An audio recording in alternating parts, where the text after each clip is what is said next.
Habacuc 3:20. Jehová está en su santo templo, calle delante de él toda la tierra. Buenas noches, mi hermano. Hoy el Señor quiere hablarle. Hoy el Señor quiere darnos un mensaje a cada uno de nosotros. Somos su templo y Él quiere hacer su voluntad en cada uno de nosotros. Pongamos nuestra mente, nuestras fuerzas, nuestro cuerpo, todo nuestro ser en atención al mensaje que nuestro pastor trae en esta noche. Pero antes de escuchar el mensaje, ¿qué tal si cantamos un himno? Dilo a Cristo. Este himno que nos lleva y nos recuerda que si usted está cansado, abatido, solamente dígaselo a Cristo, fíe en Cristo, porque Él es nuestro amigo fiel.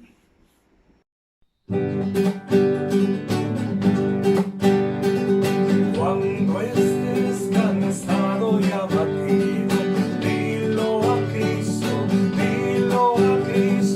si te sientes débil, confundido, dilo a Cristo, Señor, dilo a Cristo,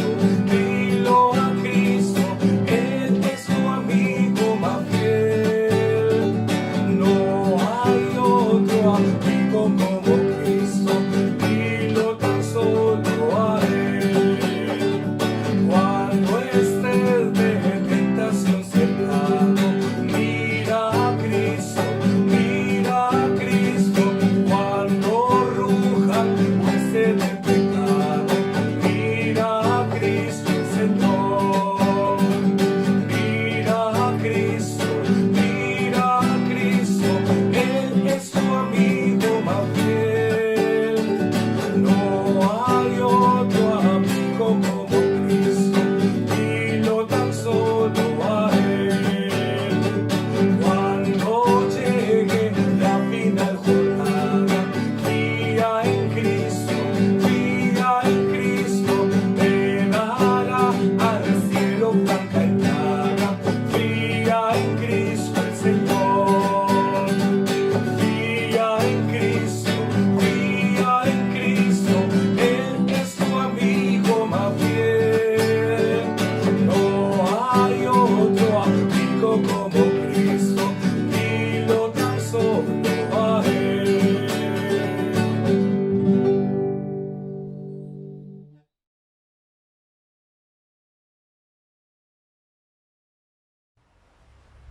Muy buenas noches, hermanos, que el Señor les bendiga.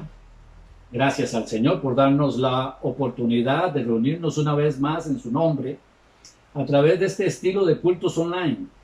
Gracias al Señor por usted que está presente y por la disposición de corazón que tiene para asistir a estas reuniones. Esta noche vamos a seguir con el estudio del Salmo capítulo 5, y vamos a hacer énfasis en el verso 7 y en el verso 8. De manera introductoria, quiero que se imaginen por un momento a un hombre adúltero que lo inviten a una reunión a hablar sobre los valores del matrimonio. O piense en una persona ladrona y que lo inviten a dar una conferencia sobre honestidad. Pues así de extraño suena cuando alguien se hace llamar cristiano y vive como mundano. Cuando alguien dice que ama a Dios con todo su corazón, con toda su alma, con toda su mente y con todas sus fuerzas, pero con sus hechos niega lo que es la base misma del cristianismo. Tenemos que aprender a valorar la gracia. Este es el título del mensaje de esta hora.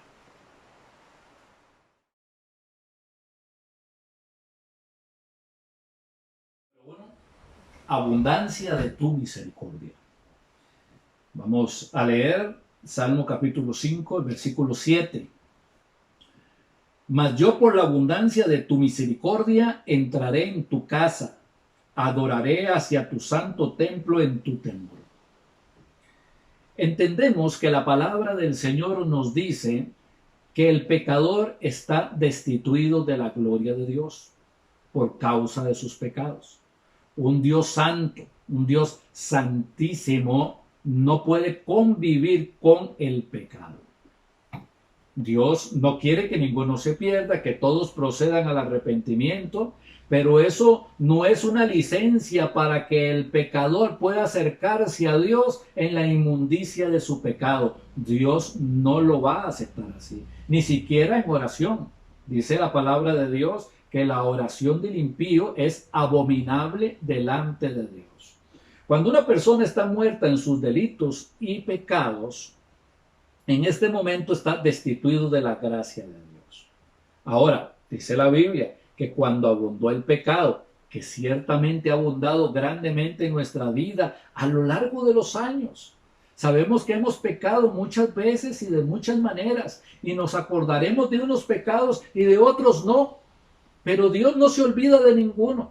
Recuerde lo que dice la palabra de Dios en el libro de Apocalipsis, ahí en el juicio del gran trono blanco, que los libros fueron abiertos y fueron juzgadas las personas por las cosas que estaban escritas en los libros. Lo que usted no recuerda, el mal que usted ya no recuerda haber hecho, está presente delante del Señor.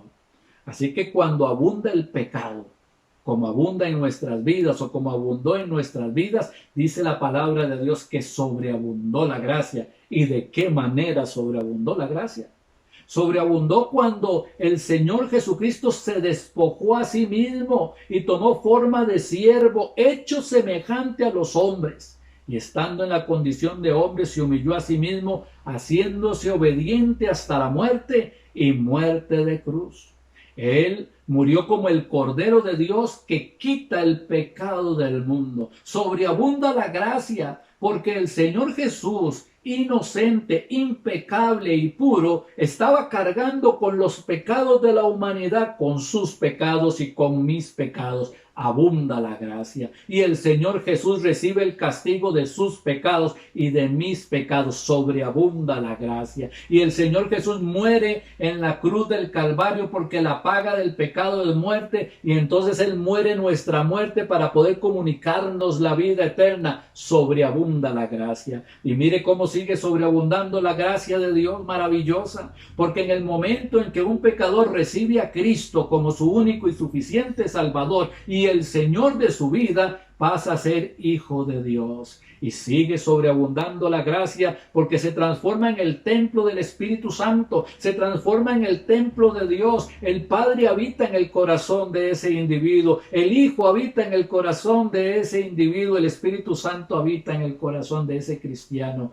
La gracia sigue sobreabundando porque estamos sentados con Cristo en los lugares celestiales. Sigue sobreabundando esa gracia maravillosa de Dios, porque el Señor Jesús fue a preparar una morada para nosotros en la casa del Padre, y va a venir para llevarnos y poder disfrutar de esas moradas celestiales. Sobreabunda la gracia y nos tiene una tarea en este mundo y nos capacita con dones espirituales para que juntos nos complementemos y llevemos a cabo la obra de Cristo, el ministerio de Cristo. Sobreabunda la gracia de Dios al prepararnos, y si necesitamos cosas materiales para poder llevar a cabo el encargo que nos ha dado, el Señor suple lo que nos haga falta conforme a sus riquezas en gloria. Sobreabunda la gracia. Cuando el pecado abundó, sobreabundó la gracia en Cristo Jesús. Solamente en Cristo, en ningún otro hay salvación. No hay otro nombre bajo el cielo dado a los hombres en que alguien pueda ser salvo. Pero cuando venimos a Cristo, cuando vemos el sacrificio de Cristo y los beneficios que ese sacrificio trae a nuestra vida, tenemos que entender que tenemos que vivir por Él y para Él, para glorificarlo, para amarlo con todo el corazón, con toda el alma, con toda la mente y con todas las fuerzas. No podemos decir que somos cristianos y actuar como mundanos. No se puede tomar el nombre de Dios en vano. Porque cuando estamos haciendo eso, no solamente estamos ofendiendo la santidad de Dios, no solamente estamos pisoteando el nombre de Cristo, no solamente estamos despreciando la sangre que se derramó en la cruz del Calvario, sino que también estamos siendo tropiezo para las personas a las cuales el Señor nos puso para que le seamos luz y sal de la tierra, para que seamos testimonio para la vida de estas personas. No podemos entonces menospreciar despreciar, no podemos devaluar, tenemos que prestarle atención a lo que implica esta salvación tan grande, esta gracia que hemos recibido de Dios, esta abundancia de la misericordia del Señor. En el mundo, hermanos, el creyente tiene conflictos, ciertamente, tiene conflictos, pero los conflictos de este mundo pasan y nos espera una herencia incorruptible, incontaminada e inmarcesible en los cielos. Los conflictos van a pasar y vamos a entrar en una esfera de amor, de paz, de gozo. Dios es bueno y misericordioso por una eternidad linda y maravillosa. Pero los que, a pesar de las circunstancias en el mundo, no recibieron a Cristo, endurecieron su corazón, un día tienen que enfrentarse a la justicia de Dios. El Señor Jesús dice ahí en los evangelios que no temamos a los que matan el cuerpo porque el alma no pueden matar. Que debemos de temer más bien a aquel que puede destruir el alma y el cuerpo en el infierno. Y este es Dios. Dios en la condenación eterna que le va a dar a cada quien. Así que entendamos, valoremos lo que es Dios, quién es Dios, que siendo justo está lleno de amor y de misericordia para haber enviado a su Hijo Jesucristo, para darnos perdón y vida eterna, no para que vivamos en el mundo revolcándonos en el pecado, sino para que andemos en santidad, porque el Señor dice que debemos ser santos porque Él es santo en toda nuestra manera de vivir. Hay algunos que no practican la santidad. Bueno, si son hijos de Dios, el Señor al que ama disciplina y azota a todo aquel que recibe por hijo. Dios se encargará de corregir. La disciplina de Dios es correctiva, pero ciertamente el creyente tiene que andar como Cristo anduvo. Tiene que caminar como Cristo caminó, hablar como Cristo hablaba y pensar como Cristo pensaba, porque la Biblia dice que el creyente tiene la mente de Cristo. A veces cuando llegamos en circunstancias apremiantes, actuamos no como creyentes, empezamos a actuar como mundanos.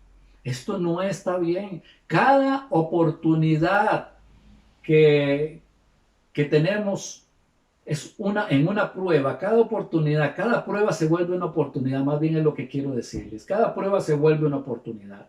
Una oportunidad para vencer el miedo, una oportunidad para ser obedientes, una oportunidad para confiar en las promesas de Dios, una oportunidad para estar callado, quieto ante el Señor, para que Él glorifique su nombre en nosotros y a través nuestro. No para salir corriendo y para salir huyendo como hace un cristiano común que no tiene ninguna esperanza. Somos creyentes, la misericordia de Dios, la gracia del Señor está con nosotros. Muchos le piden al Señor salvación, salud, prosperidad, pero no están dispuestos a hacer absolutamente nada por el Señor. Piden salvación como un seguro de vida para no ir al infierno. Piden salud no para servir al Señor, sino para seguir los placeres del mundo. Y piden prosperidad para poder tener un nombre en medio de una sociedad. Este no es el plan de Dios. Y si alguien anda en ese camino, pues anda en un camino que conduce al infierno. Y si alguien anda detrás de ese evangelio y predicando este tipo de evangelio, pues es un evangelio anatema. Porque el evangelio de la salvación también es el evangelio de la santificación y también es el evangelio del servicio, es el evangelio de la consagración, es el evangelio de vivir para Dios.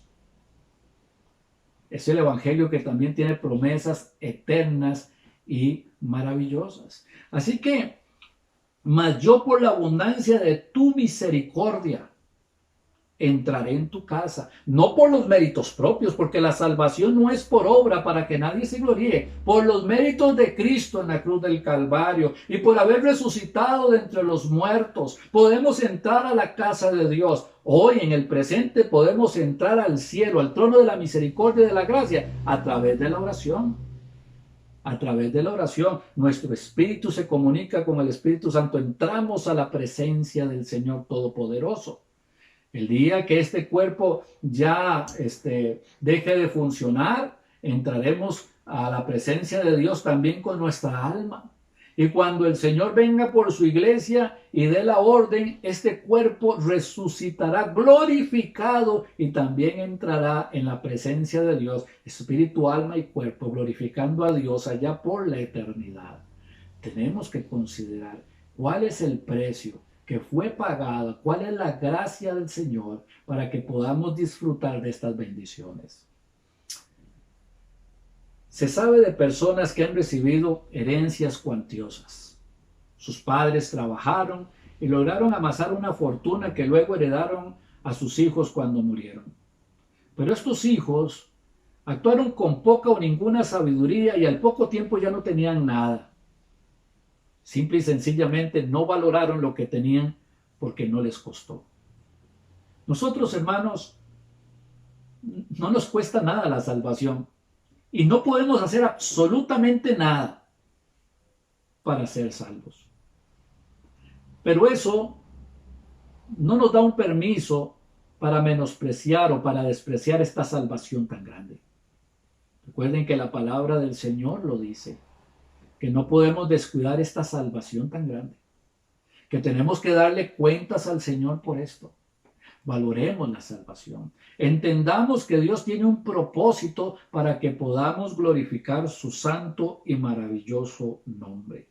Mas yo por la abundancia de tu misericordia entraré en tu casa. Adoraré hacia tu santo templo en tu temor. Vamos a adorar a Dios, pero vamos a adorar a Dios no solamente orando y no solamente leyendo la Biblia. Vamos a adorar a Dios no solamente testificando de vez en cuando. Vamos a adorar a Dios presentándonos cada día en sacrificio vivo, santo, agradable a Dios, que es nuestro culto racional. Vamos a levantarnos cada día con la misión de no vivir para el yo, sino para vivir para Cristo, para su obra, para su servicio, para su honra, para su gloria, con la esperanza de que ese trabajo que vamos a hacer en el Señor no sea en vano y que tenga pues coronas en el cielo que nos puedan estar esperando por haberle obedecido, por haber valorado la gracia de Dios.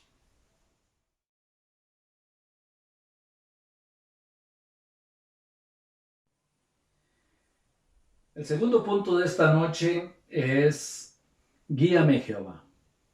Vamos a leer entonces del capítulo 5, el verso 8. Dice la palabra del Señor: guíame, Jehová, en tu justicia a causa de mis enemigos. Endereza delante de mí tu camino.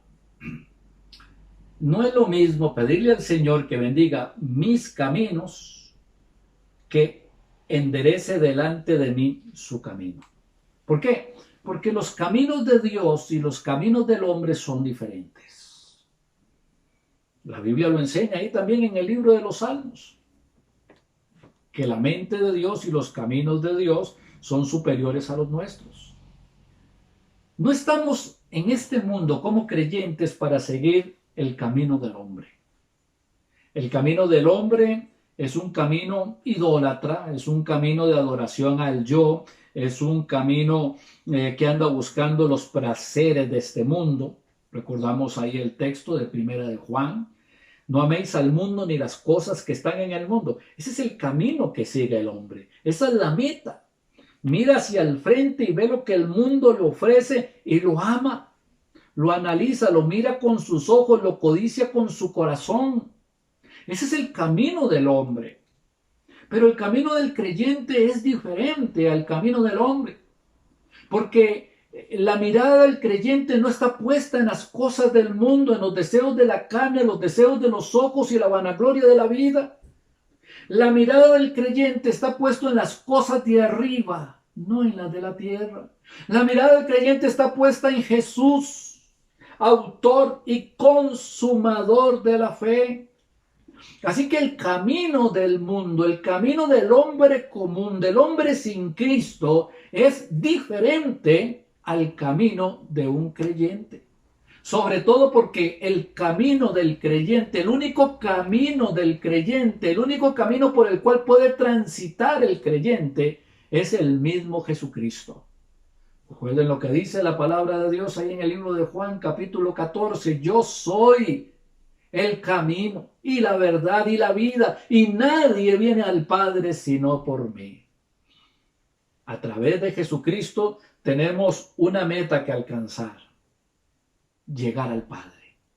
No porque no lo hayamos alcanzado ya, sabemos que el Padre mora en nosotros, que somos hijos de Él, pero estamos hablando en la consumación de los tiempos. Cuando hayamos pasado ya por esta etapa nuestra, por este peregrinaje, cuando acabe nuestro tiempo, cuando alcancemos nuestra meta, cuando hayamos cumplido con nuestra labor, el Señor nos va a llamar a su presencia, y es en Cristo y por Cristo que vamos a tener una entrada en los cielos para poder estar en la presencia del Padre eternamente con su Hijo Jesucristo. Es un camino distinto. Es un camino que a veces el creyente no quiere valorar. Hay creyentes que se acercan donde Dios y le dicen: Señor, bendice mis metas y bendice lo que quiero hacer y bendice este negocio y bendice aquí y bendice allá. Y se les olvidó de que son hijos de Dios, que son siervos de Dios, que deberíamos ser esclavos de Cristo. Que cualquier lugar donde el Señor nos permita ir a vivir o trabajar o estudiar, no tiene otra razón de ser que predicar el Evangelio para las personas que no conocen a Cristo allí. Hay algunos que el Señor los lleva a ciertas posiciones, Dios les guió a que estudiaran cierta profesión para poderle hablar a cierto grupo de personas que a otros les sería imposible llegar donde ellos. Hay otros que han logrado estar delante de presidentes y se han vuelto consejeros de presidentes, y estos han llegado a los pies de Cristo, una tarea que pocos pueden llegar a hacer. Hay otros que llegan a visitar, o Dios los lleva a vivir a otro lugar para hacer la luz del mundo que hace falta ahí, porque ese pueblo estaba en tinieblas. Siempre que Dios nos permite un lugar para vivir, o un trabajo, algo que estudiar, es porque Dios tiene un plan. Dios es un Dios de propósitos. El propósito no es para enriquecernos, el propósito no es para que nuestro nombre se haga grande. Aquí el único nombre grande y maravilloso, digno de ser adorado, es el nombre que es sobre todo nombre, el nombre de nuestro Señor Jesucristo. Y la preocupación que nosotros como creyentes deberíamos de tener es poder ver a Cristo en el corazón de cada una de esas personas con las cuales el Señor nos permite contactar. Ese es el camino. Es necesario entonces enderezar nuestro camino. Es necesario entender que esas metas que estábamos buscando a Dios no le interesan tanto. El apóstol Pablo, recordando o haciendo un inventario de quién era antes de Cristo, y aparentemente pues era una persona respetable, un fariseo, ciudadano romano, con algún dinero, etcétera. Él dijo: todo eso yo lo tengo por basura por amor de su nombre. Que cuando él se presenta a sí mismo, ya no se presenta como Saulo el fariseo, el ciudadano romano, sino como Pablo, siervo de Jesucristo, esclavo de Jesucristo, por la voluntad de Dios, para vivir para Dios, para glorificar el nombre de Dios, predicando el Evangelio a los que estaban en tinieblas, para que puedan venir de las tinieblas a la luz admirable del Señor Jesucristo. Esto, desde luego, también tiene que ser parte de nuestra vida, de nuestro llamado, de nuestro pensamiento. Nosotros como cristianos hemos escuchado la voz del Señor. Recuerda lo que dice el Señor ahí en el libro de Lucas: si alguno quiere venir en pos de mí. Bueno, ¿qué pasaría si el Señor se lo pregunta directamente? O que me lo pregunte: Ronald, ¿quieres venir en pos de mí? ¿Qué le diría yo? Estoy seguro que ustedes también harían lo mismo. Claro, Señor, yo quiero ir en pos de ti. Sí, Señor, yo voy en pos de ti. Bueno, si alguno quiere venir en pos de mí, niéguese a sí mismo. ¿Qué es eso? Niéguese al yo. Pero ¿cómo hago esto? Bueno, ya no va a vivir más para usted, usted va a vivir para mí.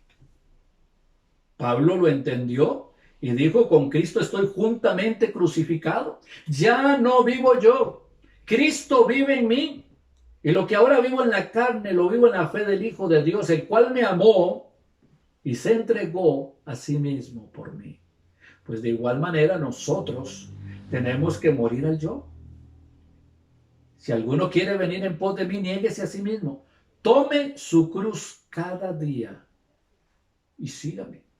Este es el camino que el Señor quiere. Este es el camino que el Señor ha trazado.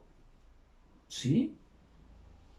Dice la palabra de Dios que Él preparó todas nuestras buenas obras de antemano para que andemos en ellas, para que transitemos en ellas. No son buenas obras que nosotros inventamos, no son buenas obras que nosotros le proponemos a Dios, son las buenas obras que ya están preparadas, ya están listas. Tenemos que transitar por ellas.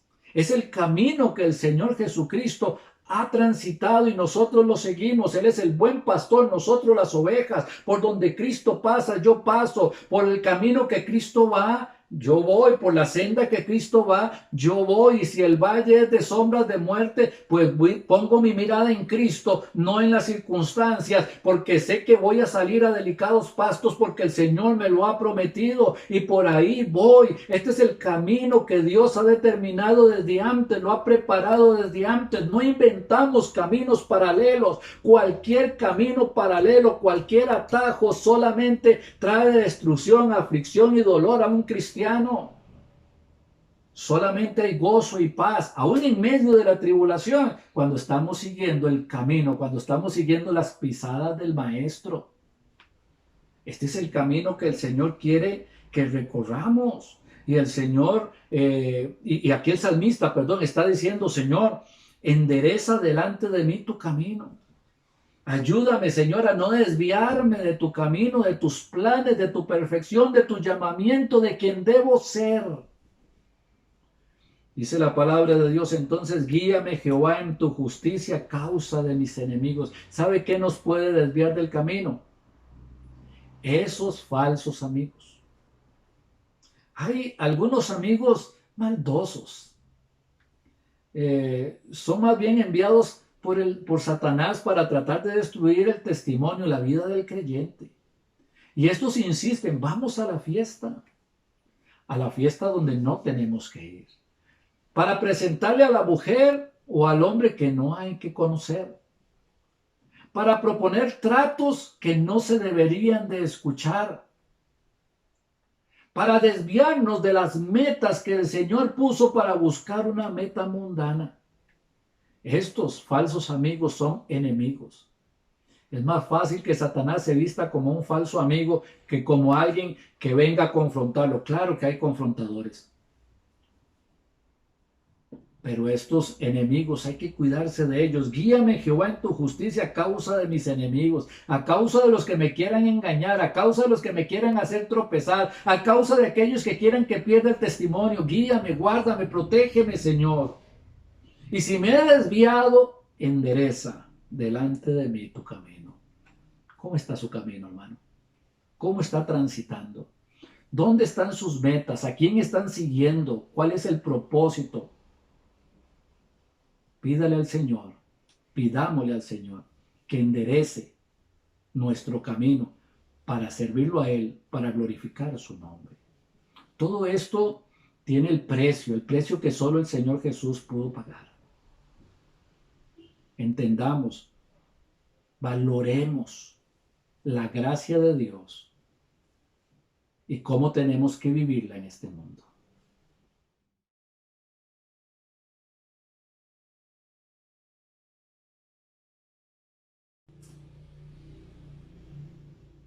Damos gracias al Señor si alguien que no conoce a Cristo ha escuchado este mensaje. Primero porque Dios le ama, porque Dios no quiere que se pierda, que proceda al arrepentimiento. Y le hago una pregunta. Si usted muere esta noche, ¿dónde va a pasar la eternidad? Algunos tienen miedo de confrontar la respuesta. Y algunos saben muy bien cuál es la respuesta: la condenación eterna.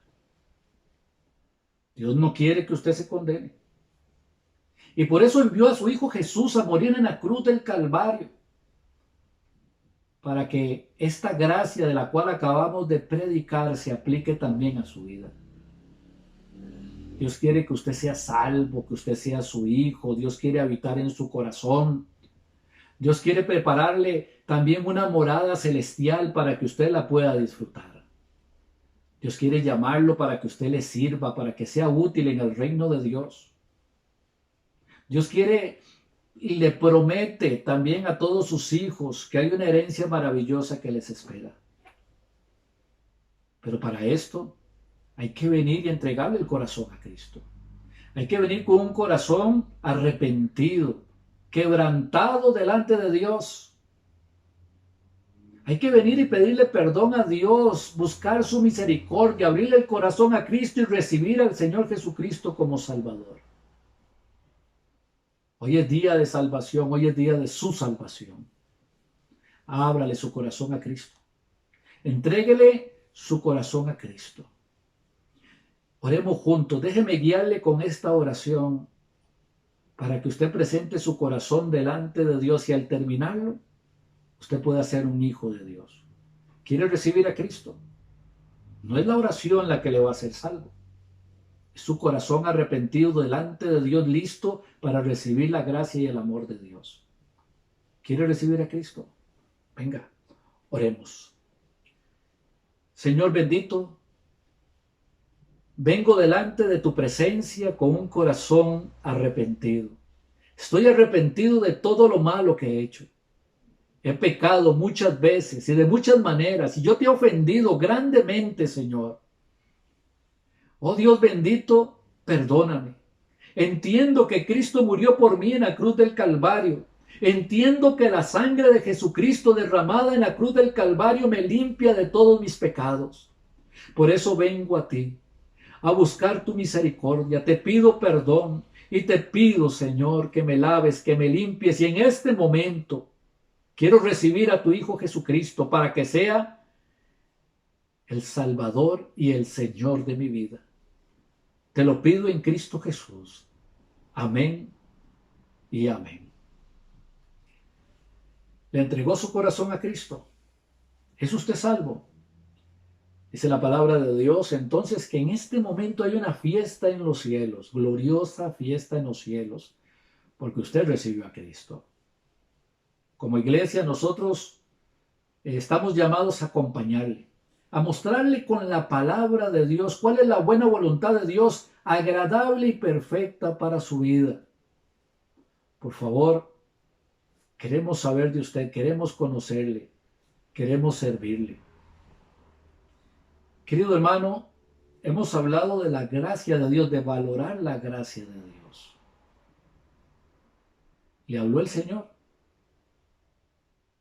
¿Qué le dijo? ¿Y qué va a hacer? Ninguna exhortación que el Señor nos da es en vano. Siempre el Señor va a esperar frutos. Que pueda cosechar esos frutos en nuestras vidas. Que la palabra haya sido sembrada en nuestro corazón y no permitamos, que Satanás venga y la robe. Ahora vamos a tomarnos un tiempo para la oración. Vamos a orar y vamos a orar por 4 puntos particulares. Vamos a orar por los enfermos, vamos a orar por los misioneros, vamos también a orar por el gobierno y vamos a orar por la iglesia, la gracia, por la congregación. Desde luego, una oración aplicable para todas las demás congregaciones. Vamos entonces a unirnos en este momento en oración. Si usted conoce a alguien que está enfermo, preséntelo delante del Señor. Que el Señor ponga su mano en esa persona para que el nombre de Él sea glorificado conforme a su voluntad.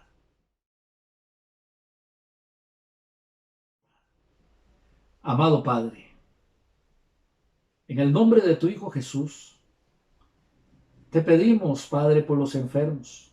Sabemos de unos que están enfermos, nuestros hermanos conocen a otros. Y los presentamos delante de ti, los traemos al trono de la misericordia y de la gracia. Algunos de ellos tal vez no te conozcan y si perecen, se condenarían eternamente. Señor, yo sé que tú les amas. Por eso te pido que les des salud y que les permitas conocer a Cristo. Pero aquellos hermanos enfermos, yo te ruego, Padre, para que tú restaures su salud, para que tú les fortalezcas. Recordamos una vez más, cuando nuestro Señor Jesucristo nos cuenta el Evangelio, entró a la casa de Pedro y la suegra de Pedro estaba con fiebre. El Señor puso la mano sobre su cabeza y la fiebre le abandonó y ella se levantó y le servía. Que los creyentes, que entendamos, tus hijos, quebrantados de salud, que si tu misericordia, Señor, lo permite y nos sanas de nuestra enfermedad, el único propósito es para servirte, para honrarte y para glorificarte. Visita, Señor, a nuestros hermanos. Visítalos, Dios, ahí donde están. Visita, Señor, esos corazones afligidos y quebrantados. Visita, Señor, esos que están pasando esos dolores físicos terribles. Pon tu mano en ellos. Sánales, Señor. Conozco, Padre, de esta persona que tiene una afección en su corazón y también en su cerebro. Pon tu mano, Padre. Pon tu mano en esta persona. Y por eso es que los hermanos también están clamando para que tú hagas la obra en ellos. Te lo pedimos en el nombre de tu Hijo Jesucristo. Amén y amén.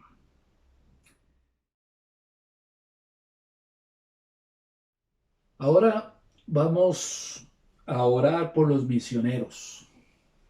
Tenemos hermanos en el campo misionero. Y estos hermanos, la hermana Elba en Indonesia, por ejemplo, hermano Herbert Soto en la India, hermano Arvil Smith en Honduras, hermano Gerson Orellana en Perú, hermano Joel Arce en Italia, hermano Alexis Gibbons en República Dominicana, y bueno, otros más aquí en Costa Rica, los hermanos siervos del Señor, pastores, también que están acá en el país. Todos estos hermanos escucharon un día el llamado de Dios. ¿Recuerdan lo que dice el Señor en Isaías? ¿A quién enviaré? ¿Quién irá por nosotros? Y hubo un grupo de personas que se levantó: henos aquí, envíanos a nosotros. Es en respuesta a esa oración que el Señor un día nos dijo a los apóstoles y desde luego en consecuencia a nosotros, que le roguemos al Señor de la mies que envíe obreros a su mies. Bueno, todos estos hermanos que están trabajando por el Señor tienen necesidades. Hay necesidades de salud, necesidades ministeriales, necesidades económicas. Pasan por dificultades a nivel de familias con hijos y matrimonios, con dificultades dentro de la misma congregación.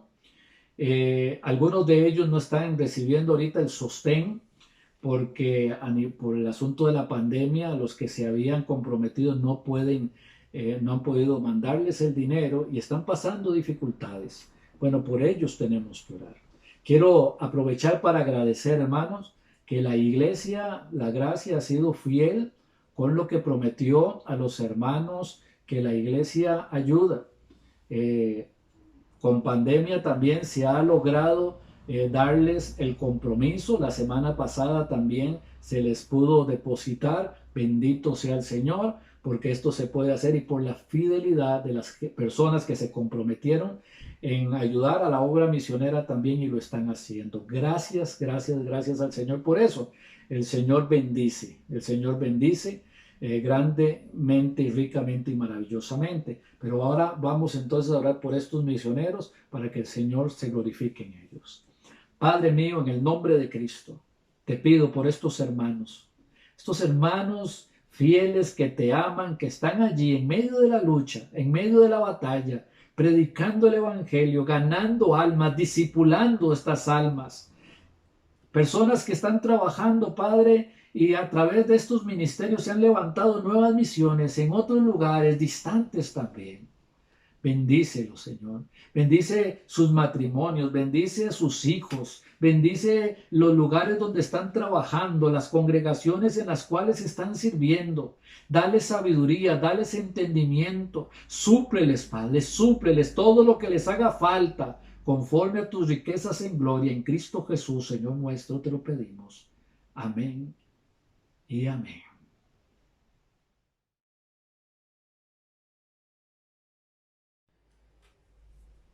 Ahora, hermanos, la tercera oración es por nuestros gobernantes. Dios los puso, Dios los tiene allí. Así que nos toca orar por ellos porque Dios lo pide y también porque las decisiones que ellos vayan a tomar nos van a afectar. Oremos para que el Señor toque sus corazones si no son salvos y también para que el Señor les dé sabiduría en el momento de tomar sobre todo ahorita en la pandemia, qué hay que hacer, cómo hacerlo, cuándo hacerlo. Costa Rica ha tenido un buen trabajo a nivel de lo que el Ministerio de Salud está haciendo. Esperamos que ese trabajo pueda seguirse logrando, seguirse alcanzando y que el pueblo pueda llegarlo a entender. Bueno, todo esto tenemos que ponerlo en oración para que el Señor tenga el control de todas las cosas. Y vamos entonces a orar por nuestros gobernantes. Bendito Padre, en el nombre de tu Hijo Jesús, te pedimos para que bendigas, Dios, a nuestros gobernantes, a nuestro presidente, don Carlos Alvarado, a su familia. Primero, Padre, ruego por la salvación de sus almas. Te pido, Padre, por aquellos hermanos y hermanas que están cerca de ellos, para que les den testimonio y les prediquen el Evangelio. Te pedimos, Señor, para que como gobernantes, como presidente, los ministros que le están apoyando, puedan tomar decisiones sabias, decisiones que puedan bendecir al pueblo. Como creyentes queremos, Señor, seguir viviendo en un país de paz, con la libertad de seguir predicando. Dios mío santo, gracias por nuestra patria, gracias por el lugar donde nos permites vivir. Pero Padre, estos gobernantes podrían tomar decisiones equivocadas y cambiarle el rumbo a la historia de nuestro país. Que esto no sea, Padre. Guárdalos, dales sabiduría, dales entendimiento.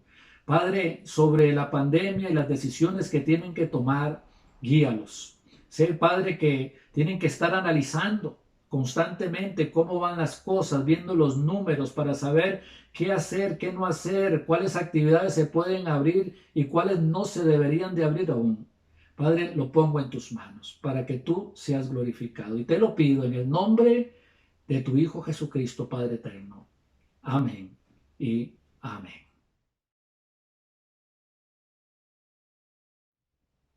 Ahora vamos a orar por la congregación. Una congregación tiene un propósito y siempre lo comparo con el mesón.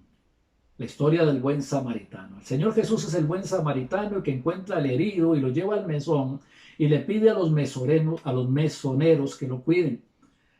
Los hermanos en la iglesia, ustedes y yo, somos mesoneros que el Señor tiene en esta congregación para poder recibir a tantos heridos como el Señor Jesucristo quiera traer, para que puedan escuchar el Evangelio, para que puedan ser discipulados, para que puedan ser siervos y salir a predicar también el Evangelio al tiempo. Este es el trabajo de una congregación. Esta es la visión de una congregación. Tenemos que estar dispuestos entonces a ser parte y parte activa de la congregación, con amor, con misericordia, con entrega, ser buenos mesoneros. El Señor le garantiza un pago al mesonero cuando estemos en su presencia. Amemos a Dios recibiendo a estas personas y amemos a esas personas predicándoles el Evangelio. Ese es el trabajo de la congregación, esa es la meta de la congregación. Glorificar a Dios sirviéndole, no solamente cantándole, no solamente ofrendando, no solamente leyendo la Biblia, no solamente escuchando el mensaje, sino teniendo corazones abiertos para todas las personas, para los que vienen, para los que están, para los que se han caído, para poder restaurar, porque el Señor no desestima a nadie, el Señor no quiere que nadie quede en el camino, que los que están enfermos sean sanados y los que están sanos puedan servir. Oremos por nuestra congregación y las congregaciones para que alcancemos llevar a cabo la voluntad del Señor. Amado Padre, te ruego por la congregación La Gracia, como por las demás congregaciones. No estamos acá, Padre, para competir. No estamos acá, Señor, para tener renombre.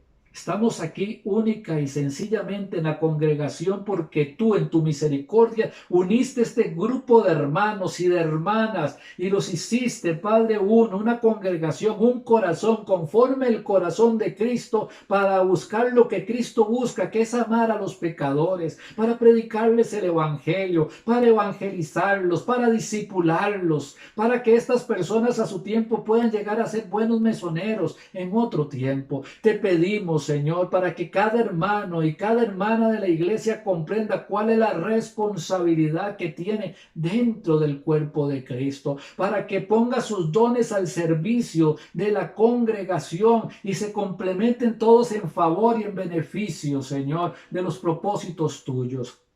Pedimos, Señor, para que con todos este grupo de buenos mesoneros que tenemos, tú sigas añadiendo a la iglesia los que han de ser salvos. Te lo pedimos en el nombre de nuestro Señor Jesucristo. Amén y amén. Bueno, hermanos, ya para ir terminando el culto de esta noche, solo recordarles que estas pruebas pasan. Todo lo del coronavirus en algún momento será una historia que estudiarán nuestros nietos y bisnietos. El cómo lo vivamos nosotros hoy es importante para el testimonio que puedan tener ellos. Que puedan comprender que el Padre eterno que tenemos es un Padre eterno fiel, aún en medio de las circunstancias más difíciles. Vivamos por Cristo, vivamos para Cristo y glorifiquemos su nombre confiando en Él en tiempos difíciles como los que estamos viviendo. Que el Señor les bendiga.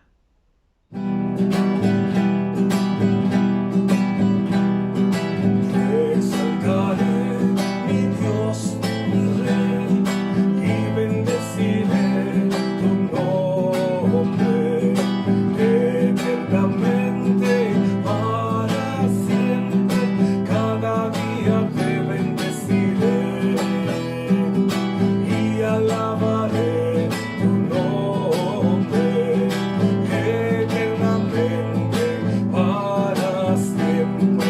Grande es Jehová y digno de suprema alabanza, y su grandeza es inescrutable. Cada día te bendeciré, te exaltaré, mi Dios, mi Rey, y bendeciré tu nombre eternamente, para siempre. Cada día te bendeciré y alabaré tu nombre eternamente, para siempre. Grande es Jehová y digno de suprema alabanza, y su grandeza es inescrutable. Cada día te bendeciré, cada día te bendeciré. Hemos podido llegar al final de este programa. Gracias por habernos acompañado. Satanás quiso utilizar la pandemia para cerrar un templo, pero no contaba con que la voluntad de Dios era cerrar un templo y abrir 130, 150 iglesias. Porque esta circunstancia, esta pandemia, lo que hizo fue cerrar solamente una estructura, un templo, pero abrió 130, 150 hogares que cada día escuchan, escudriñan la palabra de Dios y nos permite este medio para que usted y yo podamos aprender. Gracias, mis hermanos, por estar con nosotros. Gracias, porque el Señor pone la fuerza, pone el sustento, provee a cada una de sus familias. y podamos seguir adelante, firmes y adelantes como buena iglesia de Cristo. Que el Señor me les bendiga y nos vemos próximamente. Mis hermanos, que el Señor les bendiga y guarde. Que el Señor haga resplandecer su rostro sobre cada uno de ustedes y tenga de cada uno de ustedes misericordia. Que el Señor alce sobre ustedes su rostro y ponga en cada uno de sus corazones paz. Recuerden, no le estorben a la bendición de Dios para sus vidas. Permitan que el Señor se glorifique en ustedes y a través de ustedes para la gloria de su nombre. Levantamos las Biblias. Lea la Biblia, lea la Biblia, lea la Biblia, lea la Biblia, lea la Biblia, lea la Biblia y lea la Biblia. Porque es lo único que renueva nuestros pensamientos y nos permite andar en el camino de la bendición.